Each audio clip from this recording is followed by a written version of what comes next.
Boa noite, pessoal. Sejam bem-vindos e bem-vindas, então, à disciplina, né, de interfaces da alfabetização, dificuldades da aprendizagem. A gente vai, então, nessa disciplina, ver várias coisas bem interessantes, bem importantes, né? Então, hoje, a nossa primeira aula à distância, né, aula síncrona, em que eu vou explicar um pouquinho para vocês como vai funcionar a disciplina, né? E nós vamos ver a unidade 1, tá certo? Então, eu vou compartilhar com vocês a minha tela.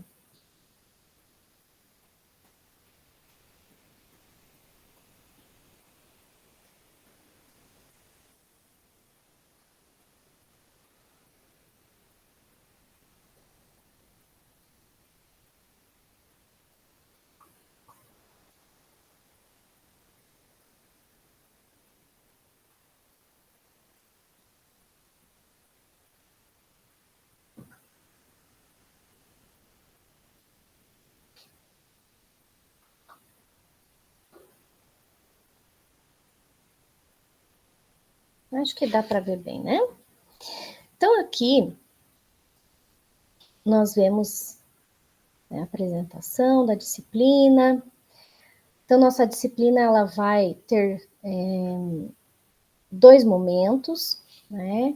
A nossa disciplina, ela é dividida em duas unidades, então, já iniciou no dia 17 e então vai terminar no dia 15 de dezembro, tá? Então, fiquem bem atentos à disciplina, a todos os momentos que são, então, né, que nós precisamos, então, prestar atenção. Boa noite, Priscila. E aí, nós vamos ter, então, temos hoje a nossa primeira webconferência, né? E, então, dia 1º de dezembro, nós vamos ter a nossa segunda webconferência, que vai ser relacionada à segunda unidade, tá? Então, vamos para a unidade 1, né?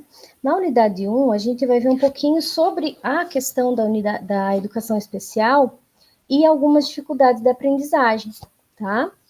Nela, vocês vão encontrar, então, vários documentos, né? Vocês já estão acostumados já a lidar com a plataforma, já fizeram outras disciplinas, né? Então, o nosso planejamento didático da nossa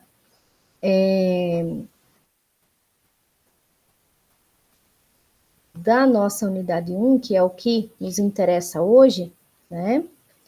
Então, vai ter como objetivo essa unidade, né? Identificar a educação especial e as leis que a regulamentam. Então, a gente vai ver algumas leis, né, que regulamentam, então, a educação especial e tentar identificar como ela funciona.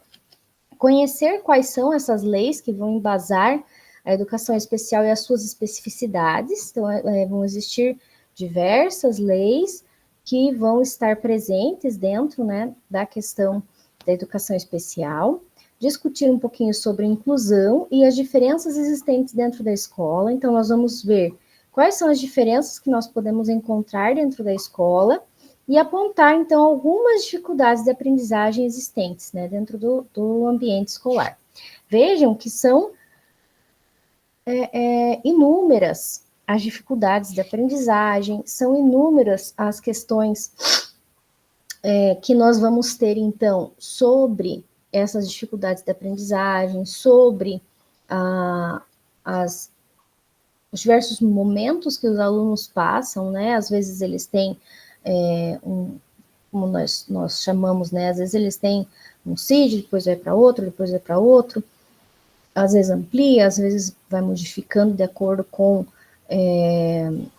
a dificuldade que ele tem, né? Então, aí a gente vai, então, ver só algumas, tá? Eu deixei, depois vou explicar um pouquinho melhor para vocês, deixei um material bem completinho, mas claro que sempre vão existir novas pesquisas, novas especializações na área que vão trazer novas dificuldades, né, que os alunos podem ter dentro da sala de aula, tá? Então, os nossos conteúdos dessa unidade 1 vão ser a educação especial, a inclusão e a diversidade e dificuldades de aprendizagem, tá? Então, seria interessante, né, para que vocês conseguissem assistir a aula de hoje, sim, já ter lido pelo menos a aula 1, né? Porque aí vocês conseguem, talvez, tirar alguma dúvida, né?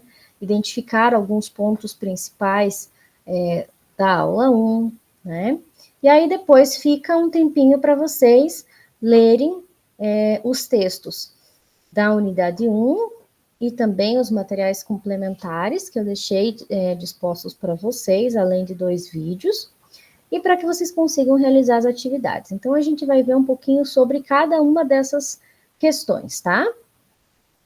Então, vamos para a aula 1, né, que é o nosso objetivo hoje.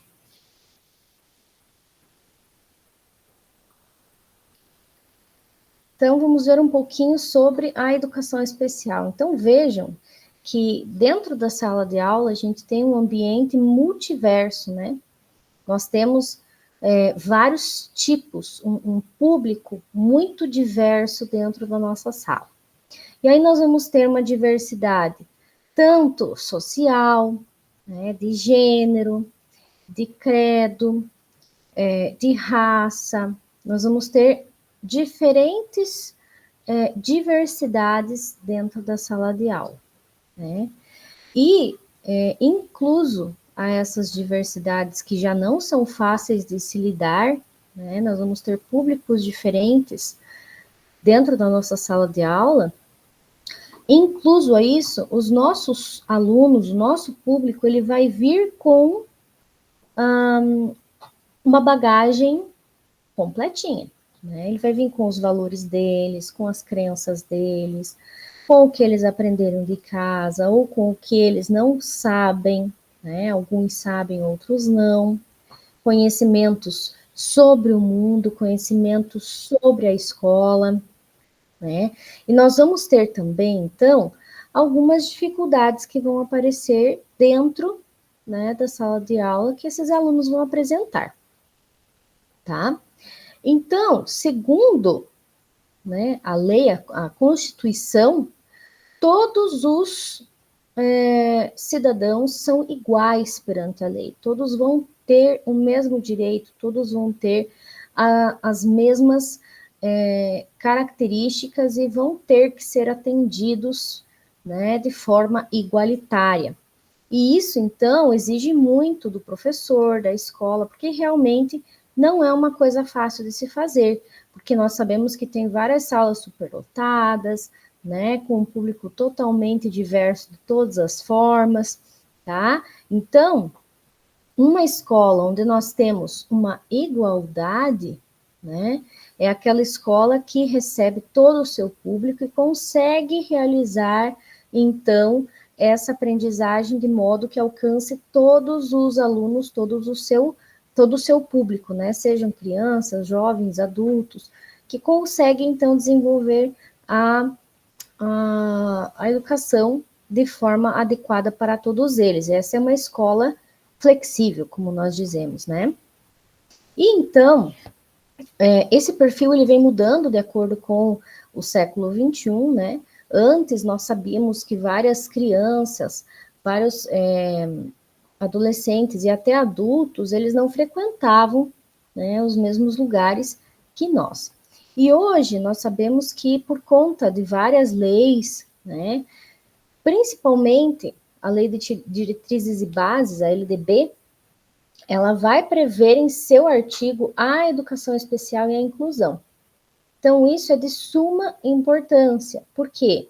Porque ainda que nós não tenhamos uma especialização nessa área de inclusão, vai existir um aluno nosso, muitas vezes, que vai ter algum tipo de laudo, algum tipo de dificuldade, e nós vamos ter que saber adaptar nossas atividades, adaptar o nosso trabalho para que possamos incluir e para que ele possa participar da aula de forma efetiva, né?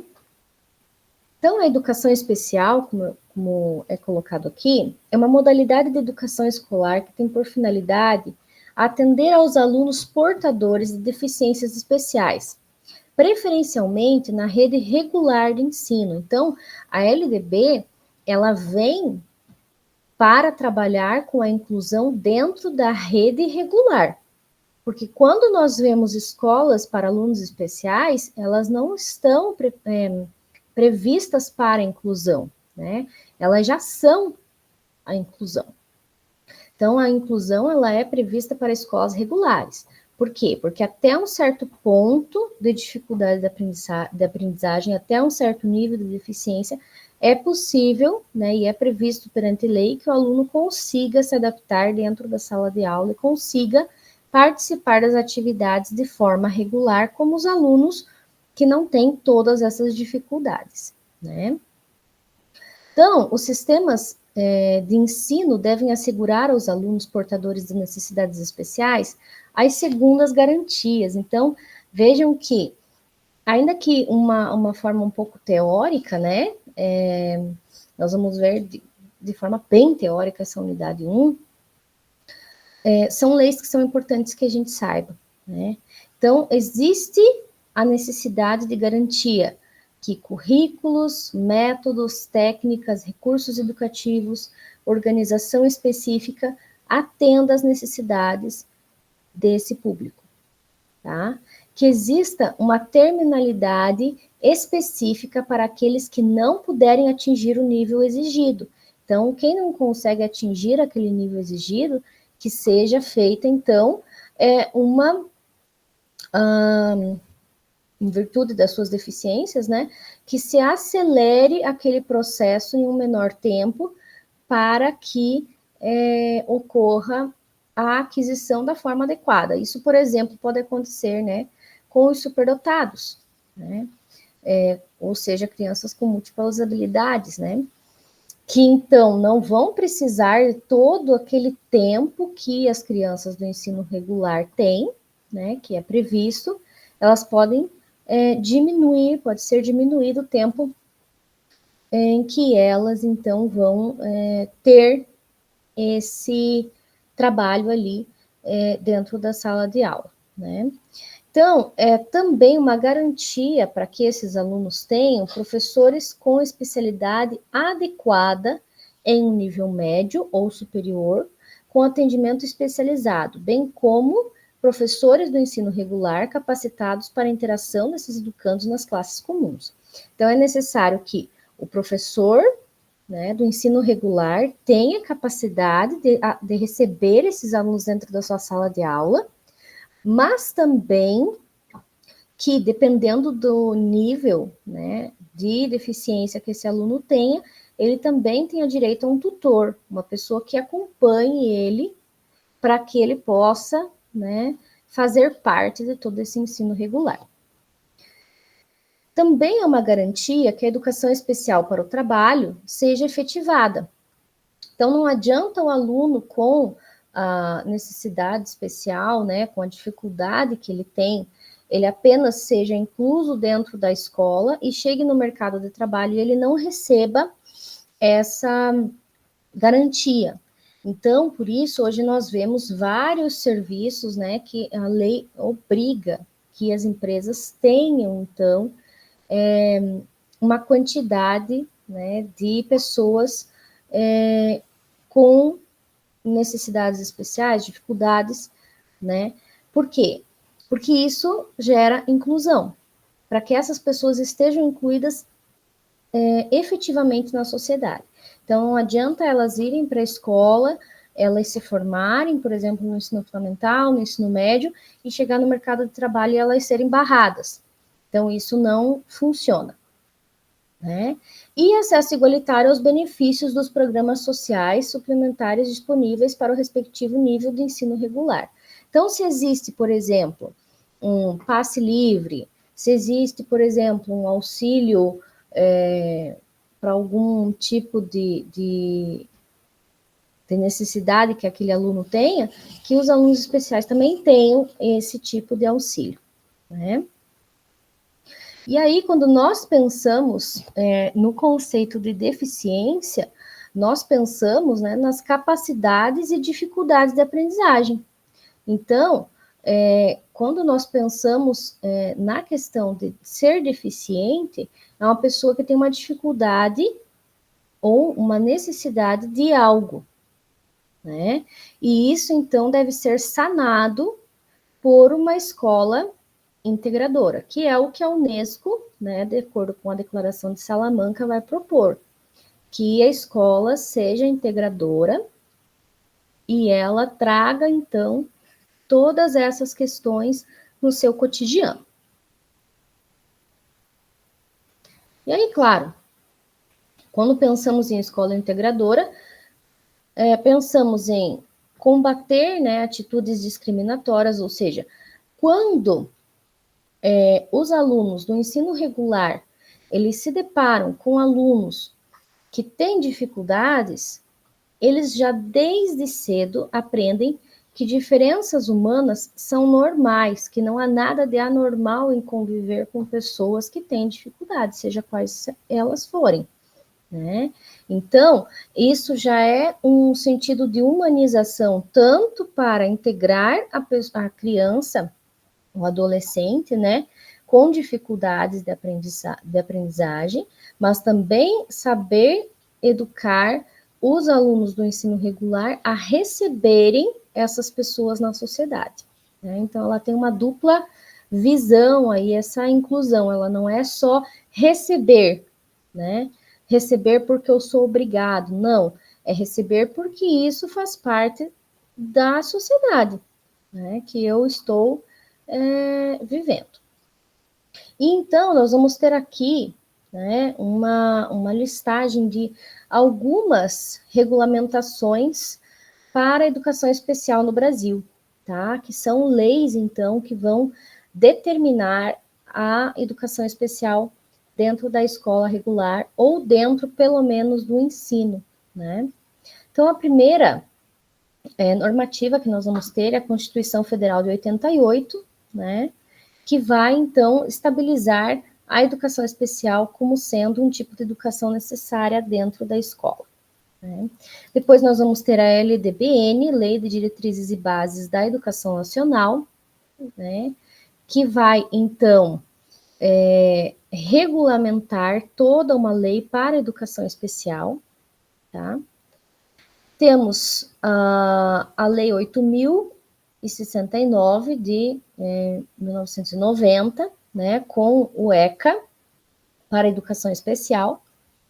Vamos ter também a Lei 8.859 de 94, que é uma lei de estágio. A Lei 10.098 de 94, que propõe acessibilidade. Vamos ter a Lei 10.436 de 2002, que propõe a Libras dentro, então, do currículo, né? A Lei 7.853 de 89, que vai propor o CORD, que é um centro de apoio às pessoas portadoras de deficiência, né? A Lei 8.899, de 94, que propõe um passe livre, ou seja, passe livre para a sociedade, né? A Lei 9.424, de 96, que é o Fundef. A Lei 10.845, de 2004, que traz o Programa de Complementação ao Atendimento Educacional Especializado às Pessoas Portadoras de Deficiência.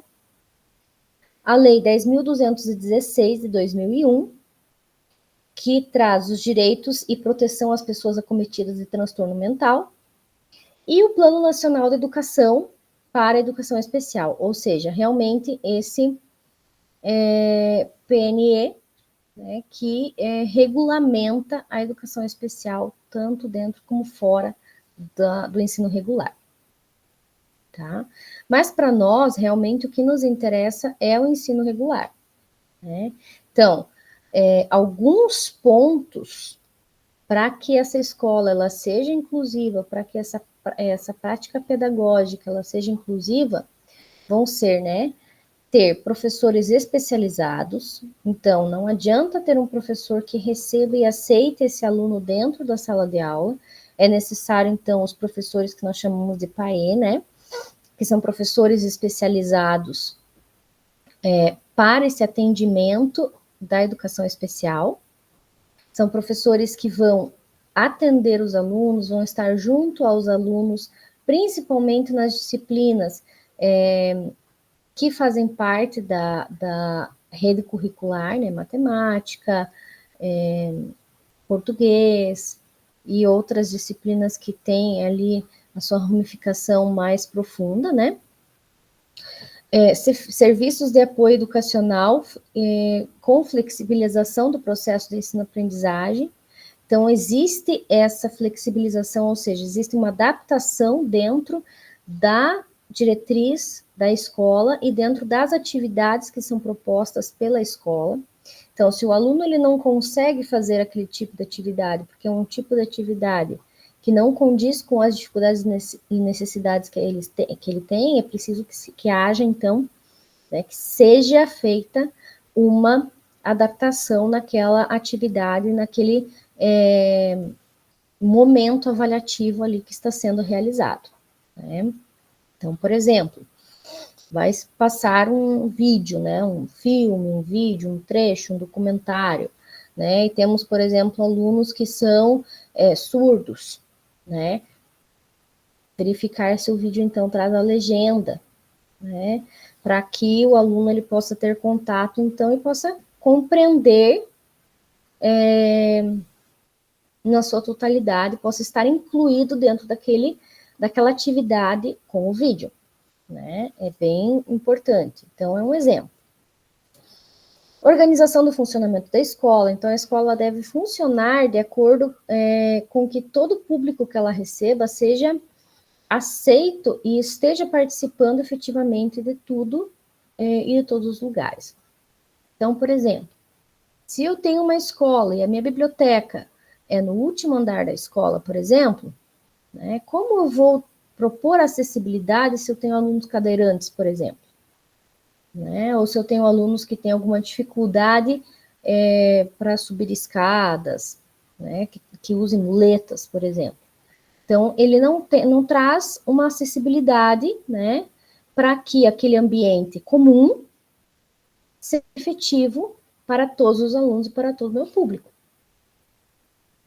Recursos disponíveis, é necessário para que tudo isso, né, para que a escola consiga, então, realizar todo esse movimento de inclusão, ela precisa de recursos, com certeza.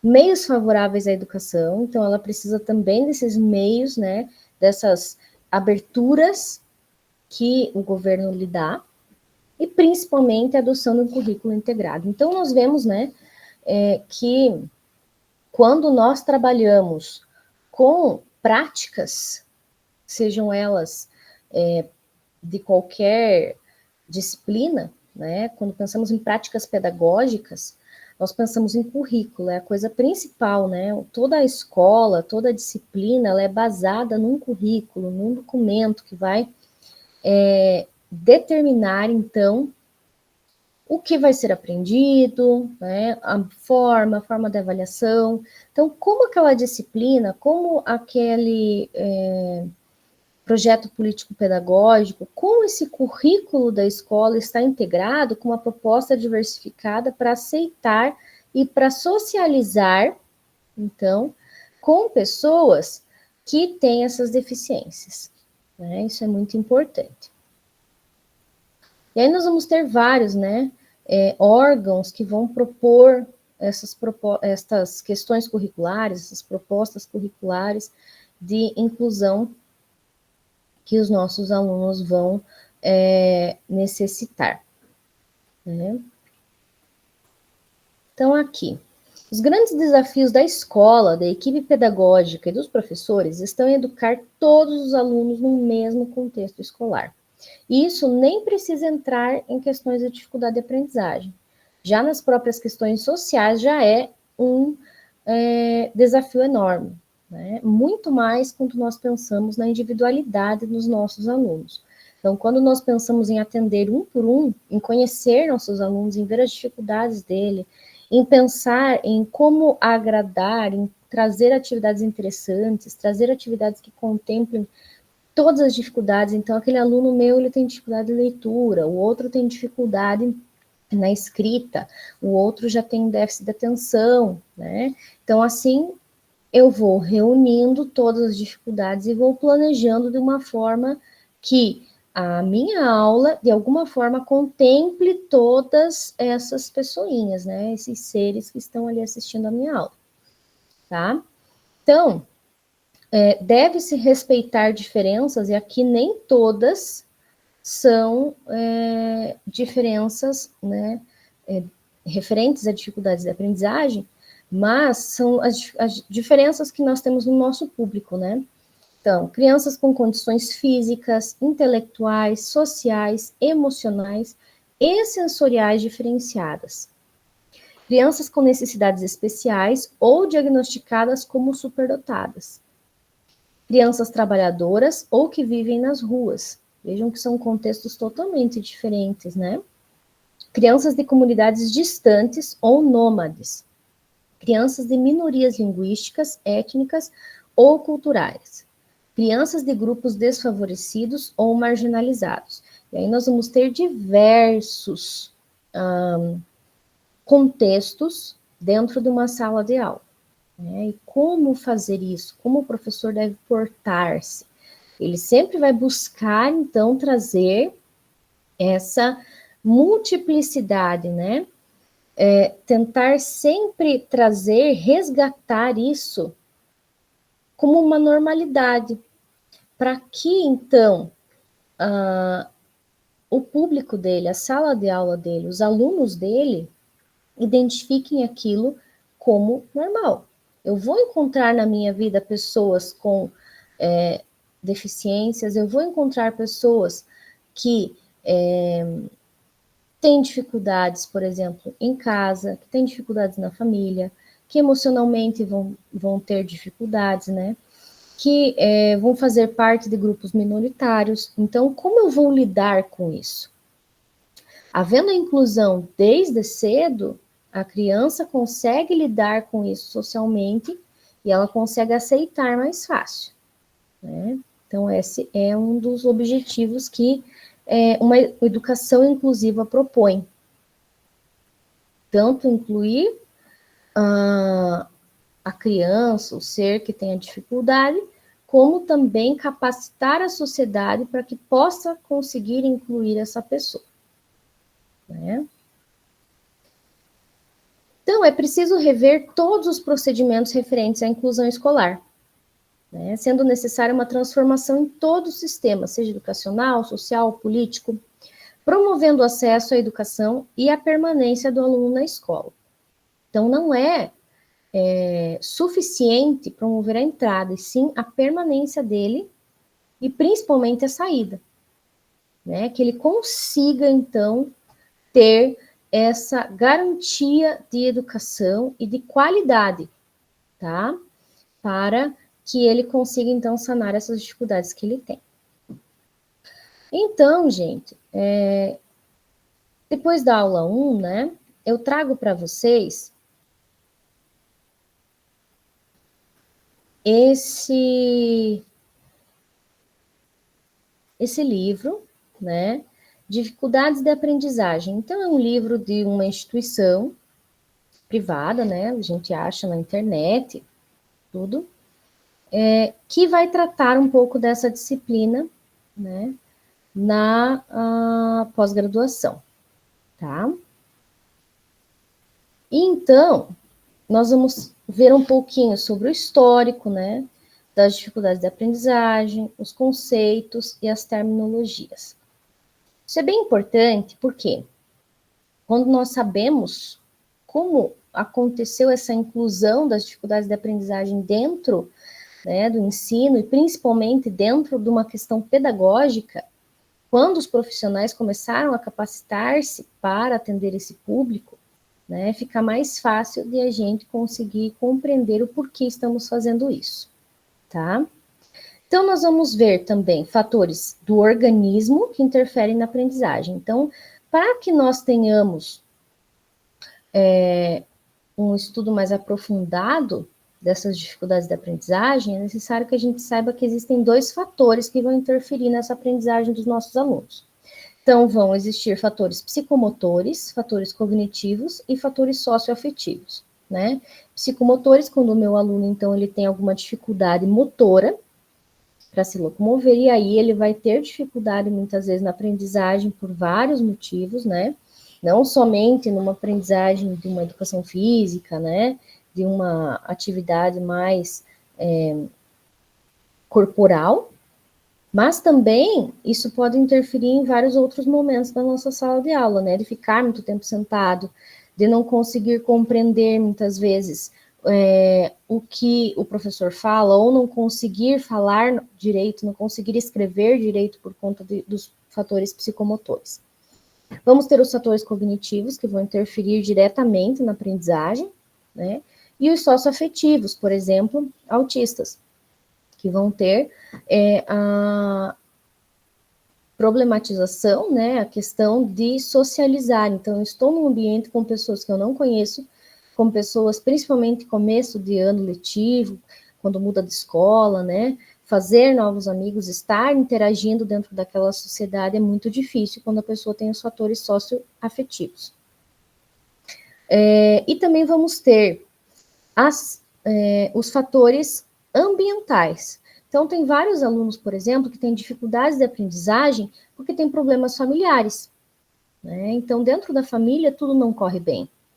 Então, por exemplo, fatores em que os pais estão se separando, em que acontece de um familiar morrer, né? Ou que, por exemplo, como a gente acaba vendo, né, nas escolas, o filho cuida do pai, porque o pai tem algum tipo de transtorno, algum tipo de alcoolismo, algum tipo de enfermidade, né? Problemas escolares, então dentro da escola também vão existir alguns fatores que vão influenciar na aprendizagem, por exemplo, a forma como o professor explica, né? Se às vezes a metodologia dele é única, ele não troca de metodologia, ele não faz uma explicação de uma forma diferenciada para que atinja aquele aluno, né? De diferentes formas, nos diferentes tipos de aprendizagem que nós temos, hoje em dia nós sabemos disso, né? Ou fatores socioeconômicos, culturais, ideológicos. Então, por exemplo, se eu estou ensinando alguma coisa e o meu aluno ele não aceita aquilo, ou, por exemplo, né, por uma questão ideológica ou religiosa, cultural. Ou se, por exemplo, eu estou tentando ensinar uma coisa, mas meu aluno vem com fome, ele não comeu ainda, né? Ele tem um problema socioeconômico, ele não tem condições de comprar aquele livro, ele não tem condições de ir num passeio que a escola está promovendo, e aí vão entrando várias questões para serem discutidas em relação, né, a essas dificuldades. Então, vejam que existem diferentes fatores que vão interferir e que vão influenciar nessas questões, tá? Então, o livro tem 80 páginas, mas ele não é tão longo assim quanto parece, né?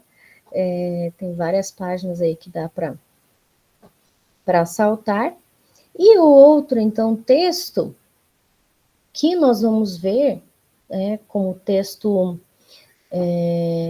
como leitura obrigatória, como a gente chama, né, dentro da disciplina, se chama As Dificuldades de Aprendizagem no Contexto Escolar, Patologias ou Intervenções Patológicas Não Adequadas, o Universo do Impedimento do Não Saber, o Ser Aprendente Risco, né? Então, é um artigo, tá? Que vocês vão, então, encontrar também esse processo do desenvolvimento da aprendizagem, como ela se representa, como ela acontece, né? Vamos ver um pouquinho sobre essas questões psicológicas que vão interferir, vai ser falado bastante sobre o que muitos de vocês já devem ter visto, né? As questões de aprendizagem de Piaget, de Vygotsky, de Wallow.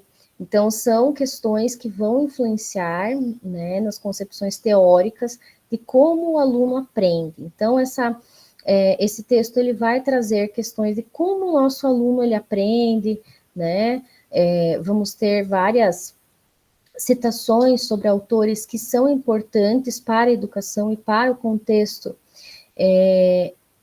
de influências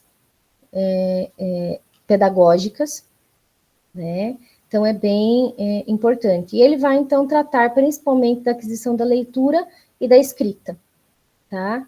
Que são os processos mais deficientes que nós temos hoje dentro da escola, né?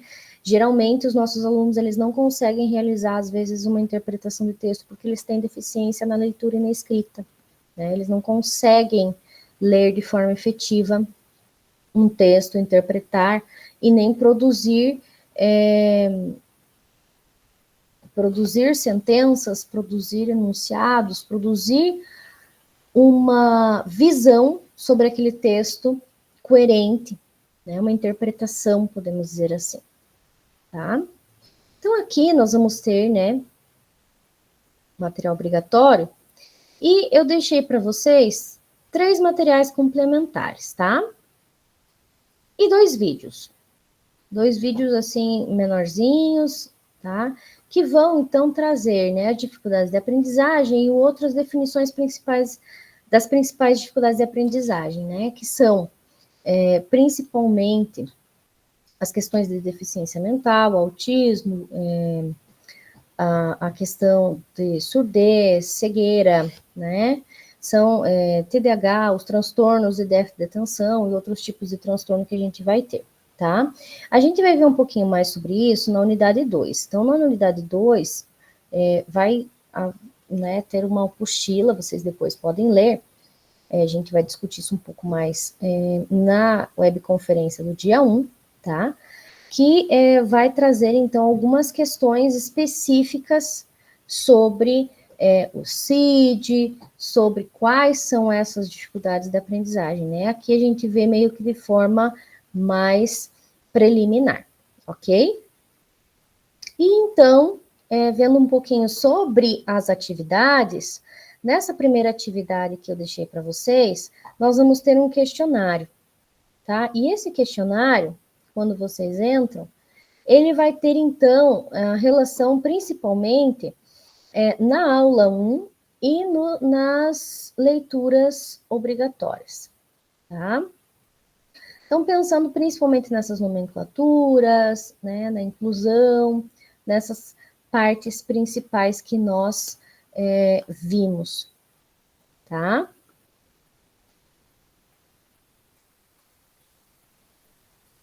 E então, vocês vão ter, depois desse questionário, uma atividade de entrega, né, uma tarefa para realizar, tá? Essa atividade de envio, esse arquivo, né? Veja, ele tem o nome Inclusão e Dificuldades de Aprendizagem, e eu vou ler para vocês e vou tentar explicar como que vocês vão, então, realizar essa atividade, tá? Então, nessa atividade, você deverá criar uma tabela com os transtornos de aprendizagem definidos na leitura 1, página 35 a 45. Nessa tabela, deverá contar com um manual utilizado, CID, nome do transtorno e explicação do transtorno. Vejam que, deixa eu só dar uma olhadinha, se essa leitura 1 aqui, porque não é a nossa leitura 1 que nós temos ali. Deixa só eu dar uma olhadinha aqui se tá certo.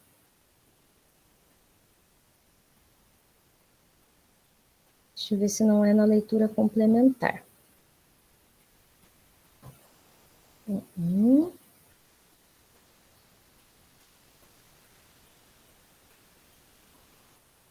Isso, as leituras complementares, elas são mais tranquilinhas, são 3 artigos. Então, essa leitura 1 que a gente tem aqui, é essa mesmo, tá certo. Então, vamos lá. Né? Vamos abrir essas páginas aqui, bem direitinho, para a gente não ter problema. Né? Da página 35 a 45. Então, nós temos aqui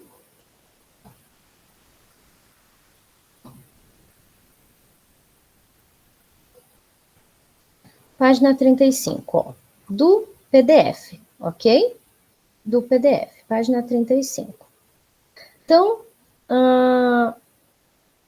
nós temos, né, o título como terminologia, tá? E então, dentro dessa terminologia, nós vamos identificar duas siglas que são bem importantes, tá? Por isso essa atividade, né?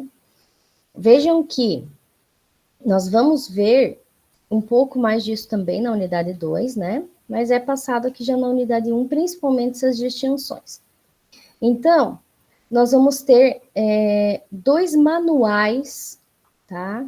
Aqui no Brasil, que são utilizados para diagnosticar esses transtornos da aprendizagem que nós temos, tá? Então, existe o CID-10, tá? O CID-10, ele é a classificação de transtornos mentais e de comportamento da CID-10, descrição clínica e diretrizes diagnósticas, tá? E nós vamos ter o DSM-4, tá? Que é o Manual Diagnóstico e Estatístico de Transtornos Mentais.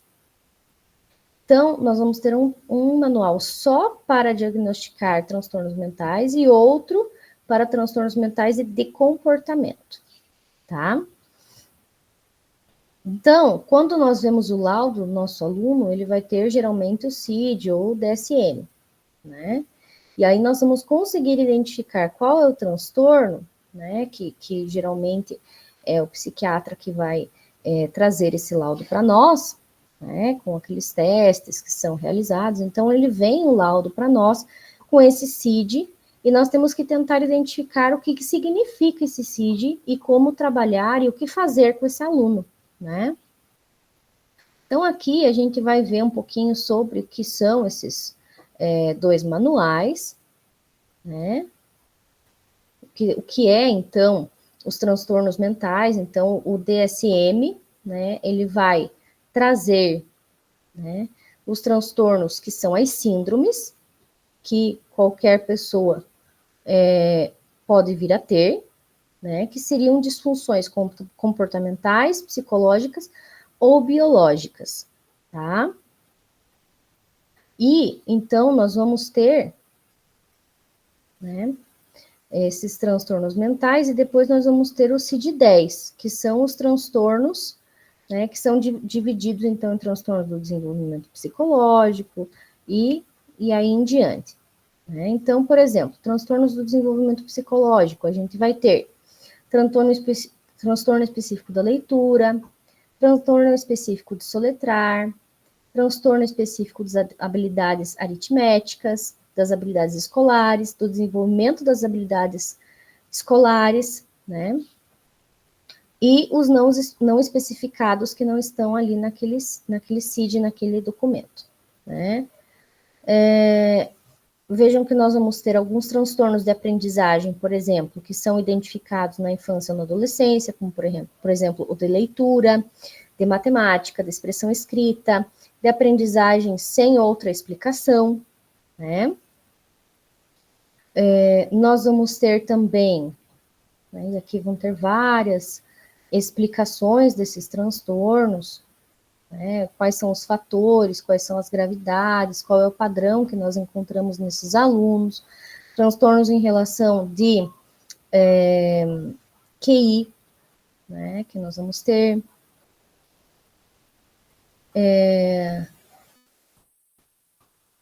TDAH, TDAHE, né, nós vamos ter também, né, vejam que é bem completinho, tá? Transtornos específicos de leitura, né, diretrizes diagnósticas, transtorno da leitura, transtorno de soletrar, tá? Habilidades aritméticas, matemática, expressão escrita, eles vão estar bem especificados aqui, né? Então, são esses transtornos que a gente vai ver. E aí, o que vocês devem fazer é criar uma tabelinha, com todos esses transtornos, né? Então, começando a tabelinha, coloca o CID, se é CID-10 ou se é DSM-4, né? Qual é o documento que orienta esse transtorno, qual é o nome do transtorno e a explicação dele, tá? Essa tabela deve ser entregue em PDF, como vocês sabem, e não deve ultrapassar 3 laudas. Por quê? Porque é bastante coisa, né? Os tutores vão ali corrigindo, tá? Então, é importante, tá? Que vocês cuidem com isso também, tá certo? E aqui nós fechamos, então, com essa atividade, a unidade 1 da nossa disciplina. Tá? Vejam que nesse documento 1, nós vamos ter os transtornos e as dificuldades voltados principalmente à aprendizagem. Na unidade 2, a gente vai ter outros transtornos que vão ser desenvolvidos, né, dentro de questões biológicas ou outras questões que vão interferir no desenvolvimento dos nossos alunos e que interferem também nas dificuldades de aprendizagem que podem existir, tá? E aí, então,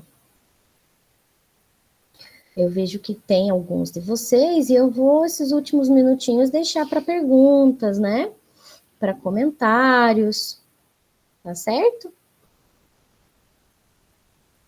Então, alguém quer comentar alguma coisinha, quer perguntar?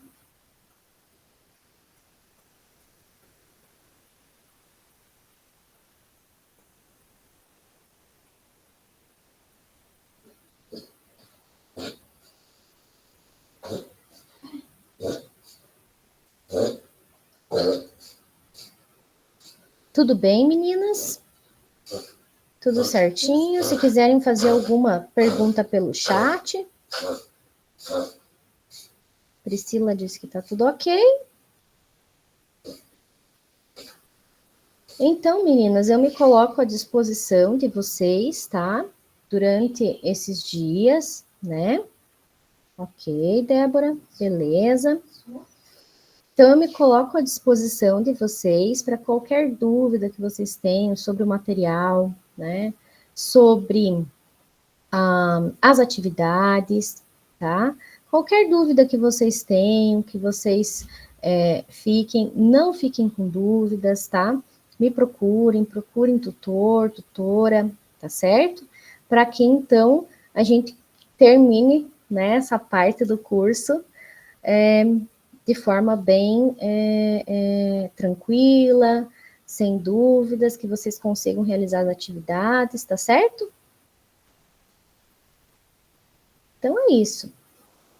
Se ninguém tiver mais nenhuma dúvida, encerramos por hoje, né? Quem não conseguiu estar presente, assista a web, se precisarem assistir novamente, né? Vai estar disponibilizada provavelmente amanhã ou no máximo depois da manhã já. E é isso.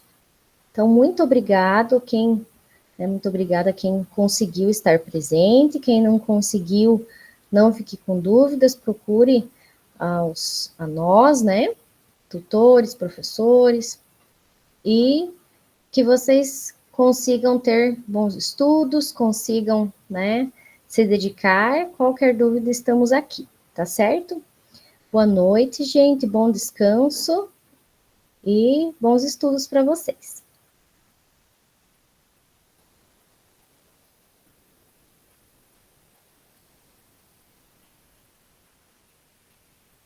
Eu que agradeço.